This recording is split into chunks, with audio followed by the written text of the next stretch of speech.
Welcome back class. ये आपका part 3 है, इसमें हम लोग आगे कंटिन्यू करेंगे एंड चैप्टर आपका इस पार्ट में इट विल बी कंप्लीटेड। तो अभी तक हम लोगों ने डिस्कस कर लिया आपका राइट टू फ्रीडम, डिस्कस कर लिया राइट टू इक्वालिटी, डिस्कस कर लिया। Now we will start with right against exploitation. तो राइट अगेंस्ट एक्सप्लॉयटेशन में हम देखेंगे कि we have a right as a citizen कि हमको एक्सप्लॉयट नहीं कर सकता है कोई हमारी कंसेंट के बिना, है ना। ये चीज़ें हैं, आपको ये समझना है कि जो है एक्सप्लॉयटेशन का मतलब क्या हुआ कि फ़ायदा उठाना। अब वो किसी भी सेंस में हो सकता है, धोखे से, फ्रॉड से, है ना। और साथ ही साथ आपको एंटाइज करके, ऑफर करके मनी, वेल्थ या कुछ तरीके से चीज़ों से। तो the right against exploitation discusses about this aspect कि हम लोगों को एज अ सिटीज़न क्या राइट मिला है, ठीक है। तो every citizen has a right not to be exploited. This means हम सबके पास, आपके पास भले छोटा है, बड़ा है, कोई बच्चा है ना, कोई चाइल्ड है, कोई वुमेन है, belongs to lower caste, upper caste, किसी भी क्लास को बिलोंग करता हो, इकोनॉमिक स्टेटस, गरीब हो, अमीर हो, एवरीबडी हैज़ इक्वल राइट कि उनको एक्सप्लॉइट नहीं करा जा सकता। तो अब एक्सप्लॉयटेशन के क्या तरीके हैं वो भी हम लोग डिस्कस करेंगे कि कॉन्स्टिट्यूशन ने किन चीज़ों पे मना किया है, एक्सप्लॉयटेशन किस तरीके से हो सकता है ना। जैसे आपने देखा एग्जांपल्स में कि लोग क्या करते हैं, धोखे से किसी से बेबीज़ खरीद लेते हैं, उनके पेरेंट्स को बेबीज़ किसी और को बेच देते हैं, किसी को कहते हैं कि we will give you money, आप अपना ऑर्गन डोनेट कर दो, और उनको अमाउंट ज़्यादा बताते हैं, देते कम है अमाउंट। इस तरीके की चीज़ें आप देखोगे तो these all are examples of exploitation. Sorry. तो इसमें आप देखोगे सबसे पहले कि कॉन्स्टिट्यूशन ने क्या किया है कि 3 evils and declare these illegal. Constitution has discuss about 3 specific evils. 3 बातें करी हैं कॉन्स्टिट्यूशन ने। सबसे पहला क्या है, traffic in human beings, prohibits traffic in human beings. Traffic का मतलब यहाँ पर हो गया सेलिंग एंड बाइंग, है ना, लोगों को खरीदना और बेचना। आपने देखा है कई बार क्या करते हैं, किडनैप कर लिया किसी पर्सन को, उसको जाकर दूसरी जगह पर बेच दिया एज अ वर्कर, या फिर उसके ऑर्गन्स को सेल कर दिया। इन चीज़ों के लिए ट्रैफिकिंग इन ह्यूमन बींग्स। तो आपने सुना होगा टर्म ह्यूमन ट्रैफिकिंग, है ना, आपने सुना होगा term human trafficking. So this discusses about selling and buying of people as good. लोगों को सामान की तरह खरीद बेच रहे हैं। विमेन की सेलिंग एंड बाइंग, उनका ट्रैफिक करना, बच्चों का ट्रैफिक करना ताकि उन लोगों को काम के लिए करवा सके, या फिर ऑर्गन्स हार्वेस्ट करने के लिए। इस तरीके की चीज़ें आप देखते हो। जैसे कुछ साल पहले एग्जाम्पल मैं आपको दूं अगर रिलेवेंट, हम लोगों के कानपुर में एक मिला था, पुलिस को एक पर्सन मिला था, ही वॉज अ बेगर। तो उसके जो है पैर टूटे हुए थे, उसके हाथ टूटे हुए थे और उसकी आंखें भी नहीं थी। तो व्हेन पीपल कंप्लेन, तो पुलिस उसके पास गई, उसको रेस्क्यू किया, और जब उसने बताया तो उसको लोगों को पता चला कि he was abducted from his place. और उसके बाद जो अबडक्टर्स थे, जो किडनैपर्स थे, उन लोगों ने क्या किया, उसकी उंगलियों को तोड़ दिया, उसके पैरों को तोड़ दिया, और उसके क्या कहते हैं ब्लाइंड कर दिया, सो दैट वो कुछ देख ना सके, कुछ कर ना सके। और उससे फिर वो लोग बेगिंग करवाते थे, भीख मंगवाते थे, है ना। तो ये भी एक एग्जाम्पल है आपका ह्यूमन ट्रैफिकिंग का। यह भी आपके 3-4 साल पहले की न्यूज़ है। तो उस टाइम पर आप देखो, अगर इस तरीके की चीज़ें आपको दिखती रहती हैं कि किडनैप कर लिया, है ना, बच्चों को बेच दिया कहीं पर, विमेन को बेच दिया फॉर इमोरल पर्पसेस, इस तरीके की चीज़ें, all these are examples of exploitation. Then फिर आप देखते हो कि सेकेंड जो है वो फोर्स लेबर या फिर बेगार। फोर्स लेबर की ज़बरदस्ती काम करवा रहे, बेगार, है ना। बेगर नहीं है, this is not beggar, beggar is different, भिखारी। बेगार है ये, BEGAR, है ना, ये दोनों डिफरेंट हैं। तो बेगार में क्या होता है कि यहाँ पर ज़बरदस्ती किसी को लेबर की तरह रख लिया गया और उससे काम करवा रहे हैं। उसको बोला जाएगा कि तुमको पैसा देंगे, बट उसको पैसा भी प्रॉपर पेमेंट नहीं करते हैं, जो पेमेंट करनी चाहिए वो भी नहीं करते। प्रॉमिस तो ज़्यादा की करते हैं कि अगर मान लेते हैं प्रॉमिस उनको किया कि तुमको 100 रुपये पर आवर देंगे, ठीक है, 100 रुपये पर आवर देंगे, लेकिन एक्चुअल में वेज अगर 50 रुपये पर आवर है तो उसको ये भी नहीं मिलता है, उसको मिलता है 10 रुपये, 5 रुपये, इस तरीके से, या फिर कुछ खाने को दे दिया बस, ताकि वो सिर्फ जो है अपनी लाइफ सस्टेन कर सके, अच्छे से रह ना सके। तो ये क्या हो गया आपका, फोर्स्ड फॉर्म हो गया, लेबर का सर्विस प्रोवाइड करने का फोर्स्ड। तो बेगार is a practice where the worker is forced to render service to the master free of charge or at a nominal remuneration. तो या तो एकदम कम पैसे पे कि 10 रुपये, 5 रुपये, है ना, या फिर एकदम फ्री में। और ये चीज़ जब लॉन्ग लाइफ चलती है तो इसी को बोलते हैं बॉन्डेड लेबर। तो बेगार होगा आपका जब किसी लेबर को फोर्स किया जाए उसके मास्टर के लिए काम करने के लिए, बहुत कम पैसों में या फिर बिल्कुल भी पैसों में नहीं, फ्री में, है ना। और जब ये चीज़ आगे कंटिन्यू होती रहेगी लाइफ टाइम तक तो this will be known as bonded labour, बंधुआ मजदूर। आपने एक टर्म सुना होगा बंधुआ मजदूर, उसी की बात यहाँ पर हो रही है। Then the third evil is constitution prohibits child labour, बच्चों से काम करवाना। अब आप लोग घर पे जाकर मत कह दीजिएगा मम्मी पापा से कि मम्मी आप लोग जो है चाइल्ड लेबर करवाते हो, दैट इज़ डिफरेंट थिंग, ठीक है। जोक्स अपार्ट, अगर हम सीरियसली समझें इस चीज़ को तो चाइल्ड लेबर का सेंस ये हो गया कि घरों में कई फैमिलीज़ के आपने देखा है खाने को नहीं होता है तो वो लोग बच्चों को अपने काम पे भेज देते हैं।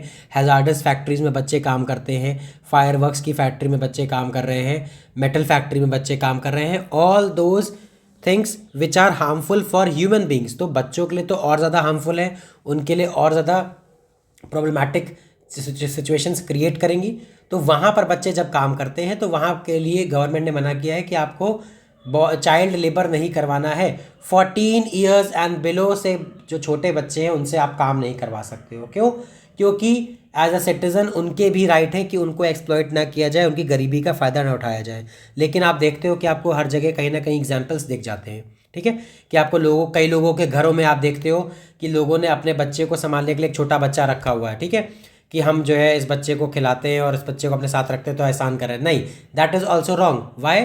क्योंकि आप उस बच्चे का बचपना, चाइल्डहुड छीन रहे हो फॉर केयर टेकिंग करने के लिए, तो ये चीज़ गलत हो जाएगी। तो इस तरीके से आपको समझना है कि चाइल्ड लेबर भी एक गलत काम है कॉन्स्टिट्यूशन में। It is one of the 3 evils and 14 years से कम के बच्चों को हैजार्डस वर्क या फिर कहीं माइंस में काम नहीं करना चाहिए। अब यहाँ पर माइंस के जो एग्जाम्पल दिया है आप इसको समझिएगा। जैसे होता क्या है कि माइनिंग आपने देखी, कहीं पर माइनिंग अगर हो रही है तो वहाँ पर जो पैसेज होता है वो बहुत छोटा पैसेज होता है, तो नॉर्मल अडल्ट ह्यूमन जा नहीं पाएगा उसमें, तो बच्चों को भेजा जाता है क्योंकि बच्चे छोटे होते हैं, वो आराम से अंदर जा सकते हैं, बाहर आ सकते हैं अपने साइज़ की वजह से। तो इस तरीके से बच्चों को इन डेंजरस काम में लोग इन्वॉल्व करते हैं। तो all these things are not good and they are bad. तो आप देखोगे कि इसी वजह से बच्चों को मना किया गया है बाय गवर्नमेंट दैट 14 ईयर्स से कम के बच्चों को चाइल्ड लेबर में इन्वॉल्व नहीं करना है, खासकर कि हैजार्डस वर्क में बिल्कुल नहीं, कि फायर वर्क में इंडस्ट्री में काम कर रहे हैं, माइनिंग इंडस्ट्री में काम कर रहे हैं, क्योंकि उनकी साइज़ है ना, हाथों का साइज़, उनकी बॉडी का साइज़ की वजह से बहुत ईजिली वो सारी चीज़ें मैनेज कर सकते हैं, but that is also part of exploitation. वो भी एक्सप्लॉयटेशन है। क्यों? क्योंकि वो अपना बचपना नहीं जी पा रहे हैं, they are not able to live their childhood as everybody else has. ठीक है, ये चीज़ आपको समझ में आ गई। यहाँ पर एग्जाम्पल भी आपका यही सब दिया हुआ है कि बच्चों को कहाँ कहाँ एम्प्लॉय किया था। Then right to freedom of religion, article 25 से 28, ठीक है, आर्टिकल 25 से 28, इसमें आप देखते हो right to freedom of religion. इसका मतलब क्या हुआ कि इंडियन कॉन्स्टिट्यूशन में everybody, each and everybody has right कि उनको जो है फ्रीडम ऑफ रिलीजन मिली हुई है। कैसे? इंडिया में देखो आप डिफरेंट रिलीजन है, हिंदू, मुस्लिम, सिख, क्रिश्चियन, पारसी, बुद्धिस्ट, जैन है ना, जैनिज़्म, ये सारे हैं। आपको देखना ट्राइबल्स के कई सारे हैं। तो आप देखते हो कि किसी पर भी कोई एक पर्टिकुलर रिलीजन इम्पोज नहीं किया गया है। जैसे आपने सबसे पहले सऊदी अरेबिया का एग्जांपल देखा था कि वहाँ पर नॉन मुस्लिम्स के साथ क्या है, डिस्क्रिमिनेशन, कि वो अपना रिलीजन प्रैक्टिस नहीं कर सकते हैं। इंडिया में ऐसा नहीं है। इंडिया में everybody is free to practise their religion, they have a right to freedom of religion. तो आप देखोगे कि इंडिया में इसी तरीके से सेक्युलरिज्म का जो कॉन्सेप्ट है वो इसी वजह से है, और वो इंडिया की स्पिरिट को इसीलिए कंटिन्यूड रखे हैं, क्योंकि secularism in India means that state as in government, central government है ना, जो कंट्री है, नेशन है, that will not discriminate between 2 religions and will not give priority to any 1 religion. हर रिलीजन इक्वल है, सबके साथ इक्वल ट्रीटमेंट होगा, nobody will be given priority and no one will be discriminated with. ठीक है, इस तरीके की चीज़ें आप देखते हो। फिर आप देखते हो कि every person has a right to profess, practice and propagate the religion he or she believes in. मतलब आपके पास, मेरे पास, हम सबके पास अपने रिलीजन को प्रैक्टिस करने का, उसके बारे में बताने का और उसके व्यूज़ को दूसरों को समझाने का। समझाना अभी सेंस हम लोग समझते हैं, यहाँ पर आपको किसी को इन्फ्लुएंस नहीं करना है।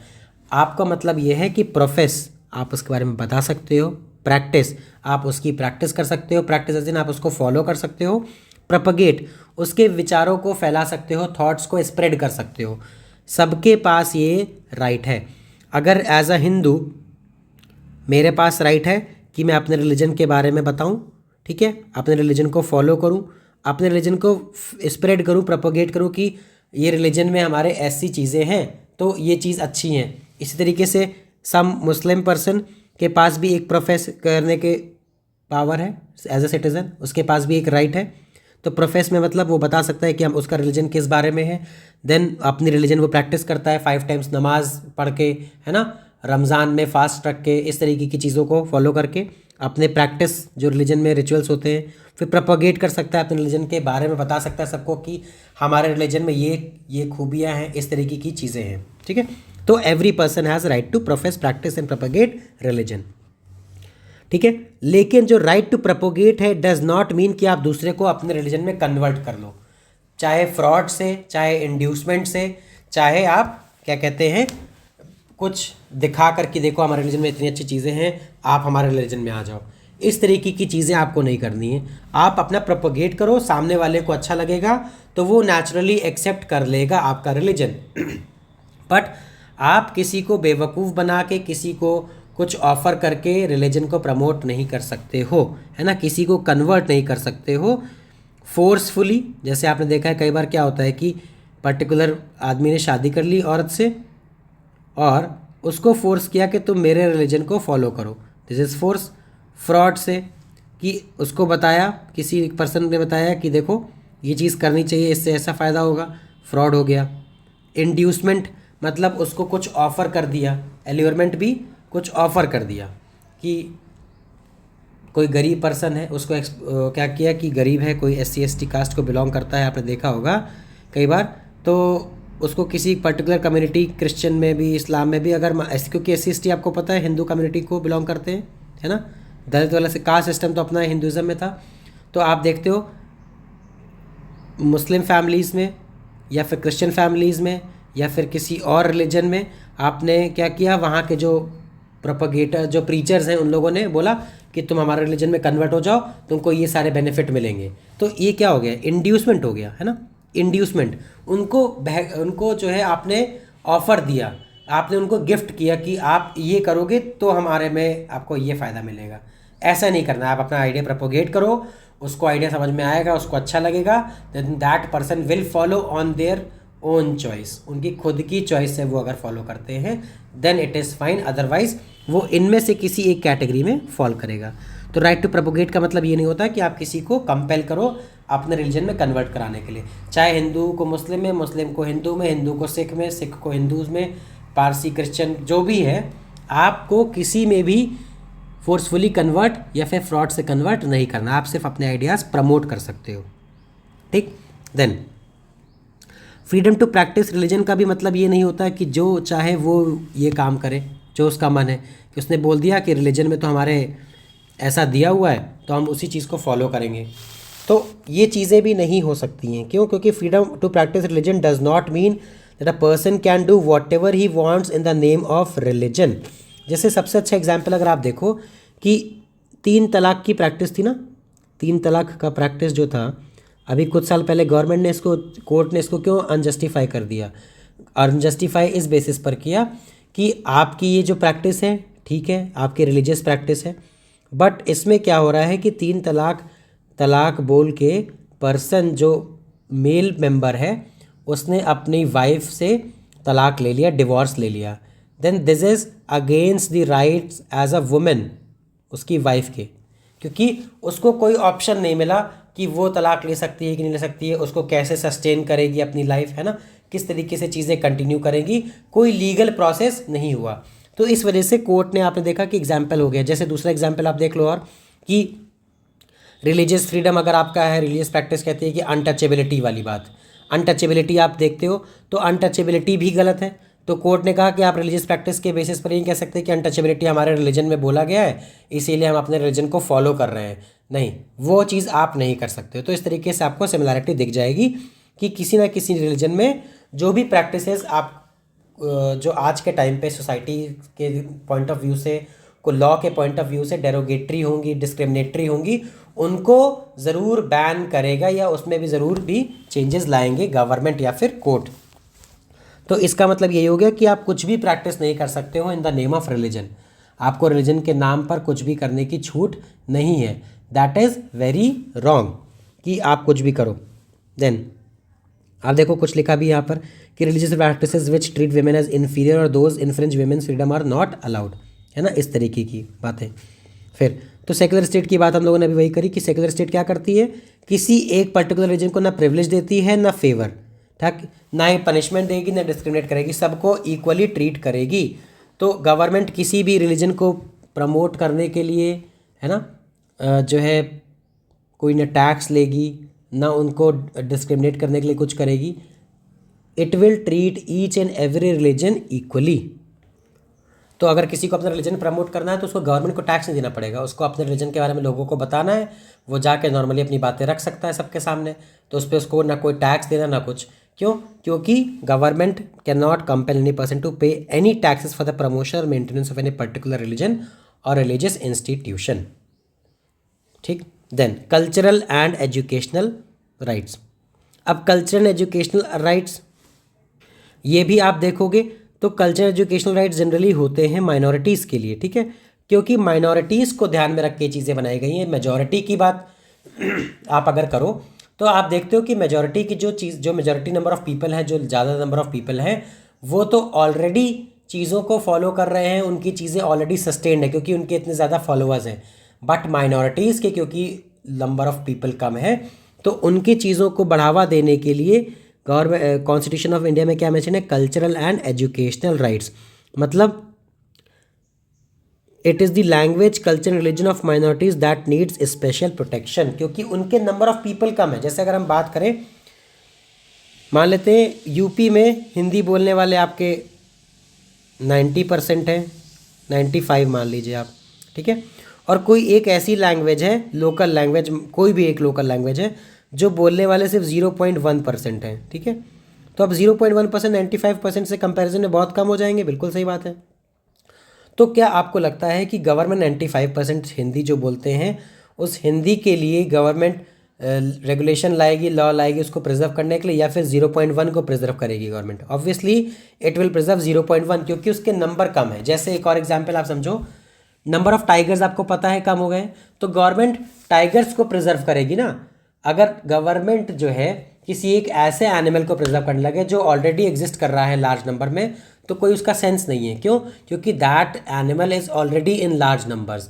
तो इस तरीके से आपको देखना है कि सिमिलर तरीके से लैंग्वेज में कल्चरल एजुकेशनल राइट जो भी होते हैं वो माइनॉरिटीज़ में क्या होगा कि क्योंकि नंबर ऑफ वो पीपल कम है तो उनको अपनी लैंग्वेज कल्चर रिलीजन को प्रोटेक्ट करने के लिए स्पेशल प्रोटेक्शन मिलती है। ठीक है, अब देखते हैं हम लोग किस तरीके के इसमें यहाँ पर हैं। जैसे सबसे पहला है any section of citizens which with a distinct language or culture have a right to conserve it. अब मान लेते हैं कोई एक ट्राइबल है कम्युनिटी, उनकी एक कोई डिस्टिंक्ट लैंग्वेज है ना, कोई कल्चर है, तो उनके पास राइट होना चाहिए उसको कंजर्व करने का, क्योंकि वो माइनॉरिटी में है, वो ओवर द टाइम हो सकता है उनकी पॉपुलेशन कम हो जाए तो वो कल्चर लॉस्ट अवे हो जाए इन टाइम, तो इसीलिए उसको प्रिजर्व करने के लिए उनके पास भी राइट होना चाहिए। देन है ना, admission to any educational institution maintain by the government और receiving government can not be denied to any citizen on the ground of religion और लैंग्वेज। वही बात कि गवर्नमेंट का कोई भी इंस्टीट्यूशन होगा, कुछ भी होगा, वहाँ पर जो क्राइटेरिया एकेडमिक लेवल पे सेट होगा that is only requirement, otherwise आप रिलीजन के बेसिस पर, लैंग्वेज के बेसिस पर डिनाई नहीं कर सकते। ठीक, all minorities have the right to establish and administer educational institutions of their choice, है ना। माइनॉरिटी का मतलब सिर्फ रिलीजियस माइनॉरिटी नहीं कि कि आपका मुस्लिम्स हो गए, सिख्स हो गए, इन्हीं के लिए, लैंग्वेज के बेसिस पर भी जो माइनॉरिटी होती हैं उनके लिए भी इंस्टीट्यूशन वो अपने इस्टेब्लिश कर सकते हैं ताकि अपने कल्चर को कंजर्व कर सके।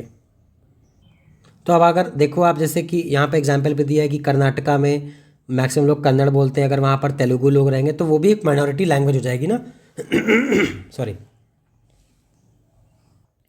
तो आप इस तरीके से देखोगे इसको, ठीक है, तो आपको ये देखने को मिलेगा कि माइनॉरिटी लैंग्वेज के सेंस में भी हो सकता है, रिलीजन के सेंस में भी हो सकता है।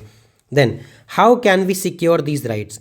अब हम इन राइट्स को सिक्योर कैसे कर सकते हैं, हमको ये चीज़ देखनी है कि राइट्स जो हमारे हैं वो हमसे छीन ना ले गवर्नमेंट, हमको रिस्ट्रिक्ट ना कर दे गवर्नमेंट राइट्स, तो इसके लिए एक ऑलरेडी फंडामेंटल राइट दिया हुआ है। मतलब आपके पास फंडामेंटल राइट्स जो गिवन है वो तो हैं, बट इन राइट्स को इन्फोर्स करने के लिए, इन राइट्स को प्रिजर्व करने के लिए, कंजर्व करने के लिए, सिक्योर करने के लिए कॉन्स्टिट्यूशन में article 32 is also a fundamental right, कि आपसे कोई राइट आपका छीन नहीं सकता। इसको इन्फोर्स करने के लिए भी ये भी एक फंडामेंटल राइट है।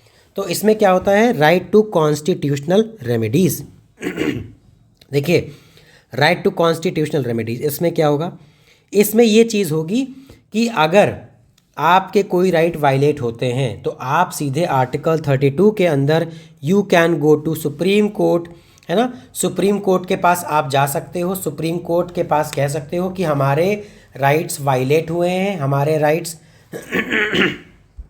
हमारे राइट्स पर हैम्पर हुआ है, चीज़ें हिंड्रेंस क्रिएट हुई हैं, तो we want to enforce our rights, article 32। सबसे बढ़िया एग्जाम्पल, इसमें 5 तरीके की रिट्स होती हैं, habeas corpus, mandamus, writ of certiorari, writ of prohibition and quo warranto. इनके बारे में हम लोग जब 10th में आएंगे तो और डिटेल में डिस्कस करेंगे, बट फिलहाल के लिए आप ये समझो कि ये सारे रिट्स कोर्ट इशू करते हैं एज एन ऑर्डर कि जो भी काम गलत हुआ है किसी के अगेंस्ट उसको तुरंत सही किया जाए। जैसे अब बात करते हैं हेबियस कॉर्पस की, बात कर लेते हैं। हेबियस कॉर्पस ये एक लैटिन टर्म है। तो ये जो रिट होती है इसमें क्या होता है कि अगर किसी पर्सन को अनलॉफुली डिटेन कर लेती है पुलिस, मान लेते हैं किसी पर्सन को अनलॉफुली पुलिस ने अगर डिटेन कर लिया, तो लोग, उसकी फैमिली के मेंबर, उसके साथ वाले क्या करेंगे, कोर्ट में जाकर पिटिशन फाइल करेंगे हेबियस कॉर्पस की, कि हम लोगों को पता नहीं है कि पुलिस ने कहाँ पे डिटेन किया है, तो वी वांट कि आप ऑर्डर पास करिए तो पता चले। तो अगर कोर्ट हेबियस कॉर्पस आपका जो है डिक्री पास कर देगा तो पुलिस को बताना पड़ेगा कि हाँ कहाँ पर कौन पर्सन है, कैसा है। Habeas corpus, let us have the body, इसका मतलब होता है let us have the body. Body का मतलब मार के नहीं, दैट मीन्स हमको पर्सन दिखाइए वो कहाँ पर है। तो इस तरीके से क्या हुआ, उस पर्सन का राइट टू लाइफ हैम्पर हुआ था, है ना, राइट टू लाइफ उसका आर्टिकल 21, आर्टिकल 22 के अंदर भी उसका हिंड्रेंस हुई थी कि उसको अनलॉफुली डिटेन नहीं कर सकते हैं। तो जैसे देखिए उसका राइट वहाँ पर हिंड्रेंस क्रिएट हुई, राइट टू हैम्पर हुआ, यहाँ पर आर्टिकल 32 के थ्रू उसको सिक्योर कर लिया, उसको इन्फोर्स कर दिया। ठीक है, तो राइट, इसको बोलते हैं right to constitutional remedies. Constitution ने कुछ रेमेडीज़ दी हैं, दवाई दी हैं हमको अपने कॉन्स्टिट्यूशन में फंडामेंटल राइट्स को सिक्योर करने के लिए। दवाइयाँ, रेमेडी, है ना, रेमेडी इज़ अ सल्यूशन। ठीक है, रेमेडी इज़ अ सल्यूशन कुछ प्रॉब्लम का, दवाई, तो दवाई मिली है हमारी। दवाई, दिक्कत क्या थी, प्रॉब्लम क्या थी, हमें प्रॉब्लम ये थी कि फंडामेंटल राइट्स हमारे हैम्पर हो रहे थे, तो उसकी दवाई क्या है, आर्टिकल 32 के अंडर सुप्रीम कोर्ट जाएंगे, वहाँ पर हम रिट फाइल कर देंगे and we will get to know कि ये चीज़ क्या हो रही है, कहाँ पे कौन है, किस तरीके के राइट्स हैम्पर हुए हैं। इसीलिए डॉक्टर बी आर अम्बेडकर ने इसको क्या बोला है, right to constitutional remedies as the heart and soul of our constitution. Right to constitutional remedies हमारे कॉन्स्टिट्यूशन का हार्ट और सोल है। ये स्टेटमेंट आपको याद कर लेना है, क्योंकि आपसे पूछ सकते हैं एग्जाम्स में कि ये स्टेटमेंट किसका है, तो आपको पता होना चाहिए डॉक्टर बी आर अम्बेडकर का, कि right to constitutional remedies as the heart and soul of the constitution, आत्मा और दिल है ना। विदाउट दिस आपके फंडामेंटल राइट्स का कोई मतलब ही नहीं है। अगर ये रेट नहीं होगी तो फंडामेंटल राइट्स अगर वायलेट हो जाएंगे तो कैसे इन्फोर्स करोगे, इसीलिए इसको बोला गया heart and soul of the constitution. ठीक है, ये सारी चीज़ें हैं। तो आपको रिट्स के बेसिस पर आप देखते हो कि आर्टिकल 32 में सुप्रीम कोर्ट और आर्टिकल 226 में हाई कोर्ट, आर्टिकल 226 में हाई कोर्ट इशू करता है इस तरीके की चीज़ें। तो ये तो आपका फंडामेंटल राइट है कि अगर आपका कोई राइट वायलेट होता है तो आप सीधे कोर्ट अप्रोच कर सकते हो, सीधे सुप्रीम कोर्ट मना नहीं करेगा इसके लिए। ठीक, वो देखेगा चीज़ें कि क्या है। साथ ही साथ इससे क्या होता है कि अगर वायलेट होता है तो गवर्नमेंट को भी पता है कि राइट्स अगर वायलेट करेंगे तो पीपल कैन अप्रोच जुडिशरी, तो गवर्नमेंट के ऊपर भी एक रिस्ट्रिक्शन रहते हैं कि वो वायलेट ना करें। Then in case any of the violation of the fundamental right aggrieved person can go to the court for remedy, हम लोगों ने पढ़ लिया। बट अभी हम लोगों ने इसके पहले चैप्टर पढ़ा था पब्लिक इंटरेस्ट लिटिगेशन, PIL, है ना, पब्लिक इंटरेस्ट लिटिगेशन। तो यहाँ पर भी पब्लिक इंटरेस्ट लिटिगेशन आप कर सकते हो कि आपको पता है कि दूसरे के राइट्स हैम्पर हो रहे हैं।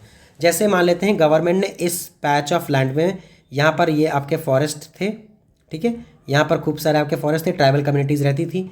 गवर्नमेंट ने क्या किया कि गवर्नमेंट ने कहा कि हम इसको क्लियर कर देंगे आधा, यहाँ पर डेवलपमेंट प्रोजेक्ट बनाएंगे, यहाँ पर पार्क बनाएंगे और ये फॉरेस्ट हटा देंगे, सिर्फ यहाँ पे कुछ प्लांट्स रहेंगे और जो कम्युनिटीज़ होंगी वो डिस्प्लेस हो जाएंगी।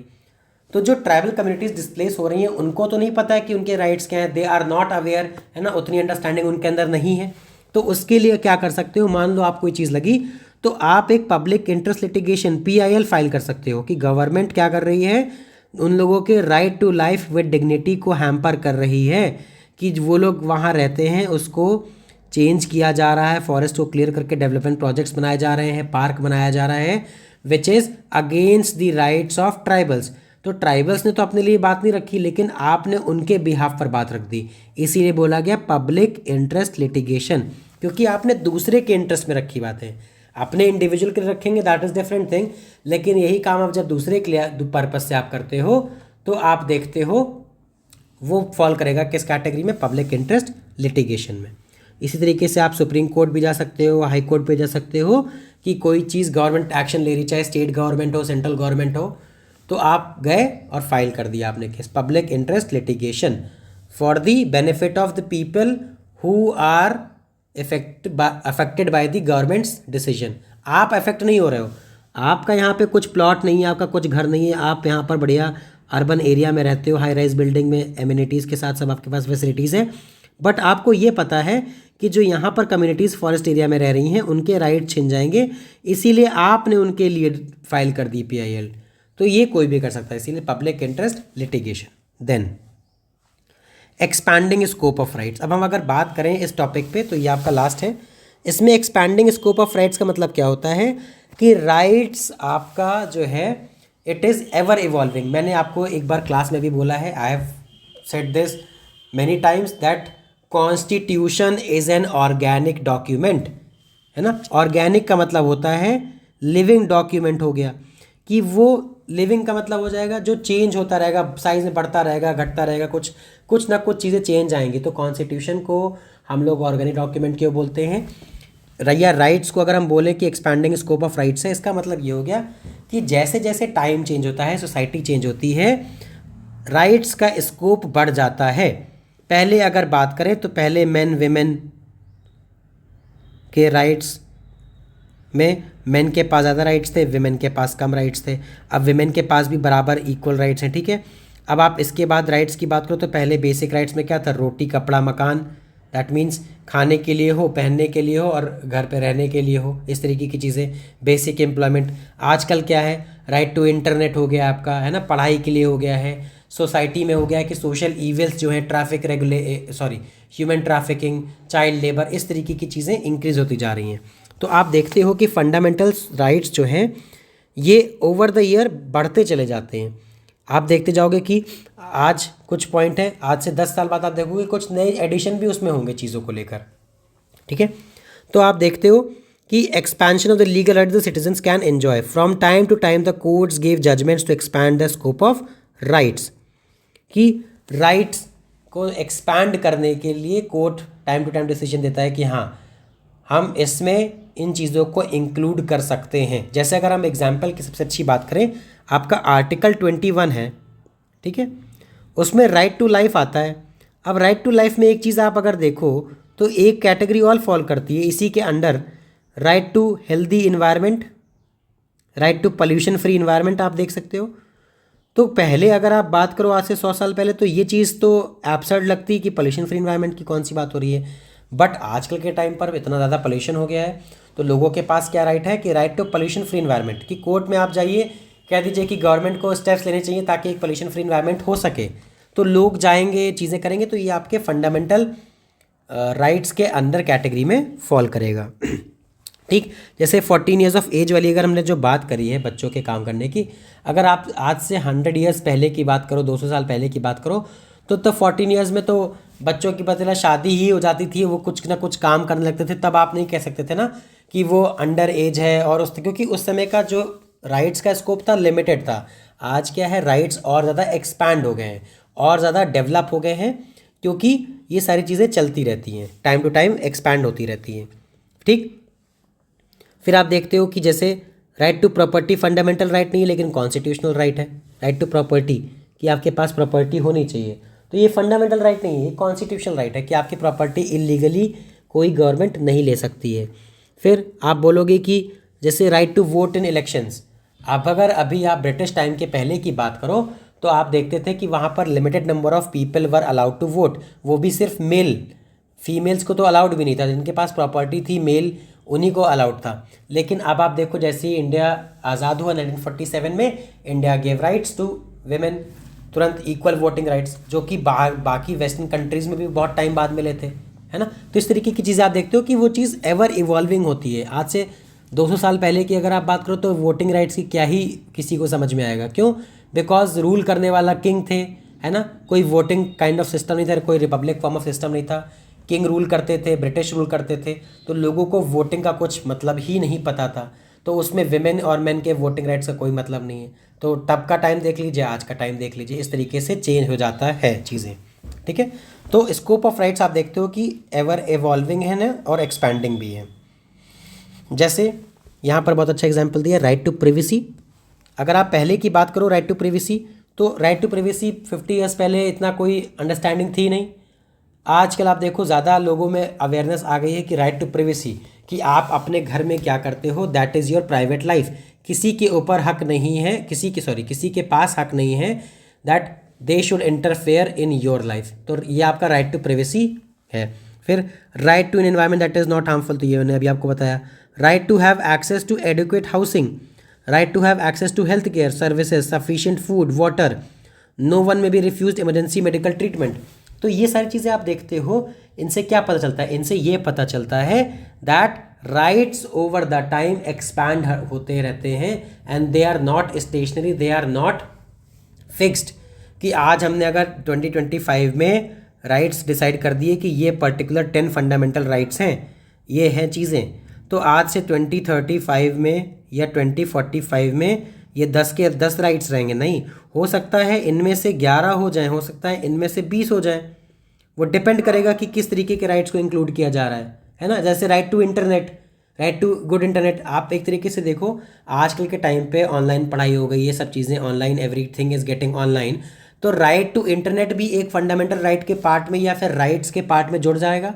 लेकिन अगर आप इसी से 50 ईयर्स अगो की बात करोगे तब इंटरनेट का, या 50 भी छोड़ो, आप 30 ईयर्स अगो की भी अगर बात कर लो तो भी आप देखोगे कि इंटरनेट का उतना ज़्यादा इंपॉर्टेंस नहीं था। तो यहाँ पर आपको ये समझना है कि चीज़ें कैसे चेंज होती रहती हैं, एवर इवॉल्विंग होती हैं इन टर्म्स ऑफ राइट्स, और राइट्स हमारे जो हैं एवर एक्सपैंडिंग है, ठीक है।